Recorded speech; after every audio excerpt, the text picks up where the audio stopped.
One of the most common questions I'm asked all the time is about caffeine. Now, whether that's coffee or tea, people seem to think that caffeine is the enemy. It's not necessarily true.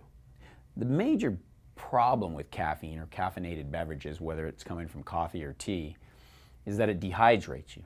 So, like anyone else or like a lot of people, I enjoy my morning cup of coffee. I think the problem is when you enjoy a morning pot or two of coffee. So a cup of coffee or a half cup of coffee in the morning or even after lunch is perfectly fine.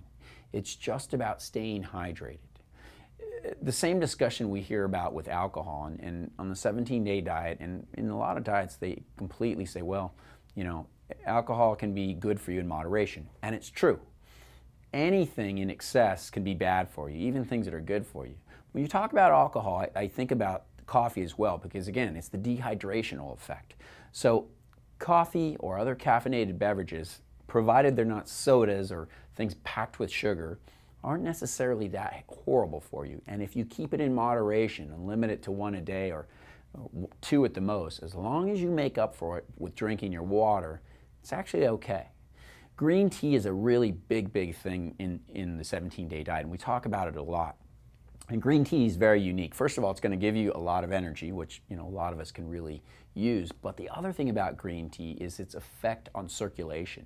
And green tea has a certain chemical called catechins in them. Catechins can really affect circulation involved in weight loss. So again, when we're talking about caffeine, it's not necessarily horrible. Just remember moderation. When you're talking about green tea and you're going through the program, green tea is really important because it really has a big effect on keeping that metabolism going. One of the things I tell people, and as we go from cycle to cycle, and I get to ask this question over and over, how important is the green tea? It's actually very important, and it's a critical part of maintaining that weight loss as you go from cycle to cycle. Thank you for watching this video. If you enjoyed this content, then please like and subscribe to my channel by clicking on the buttons below.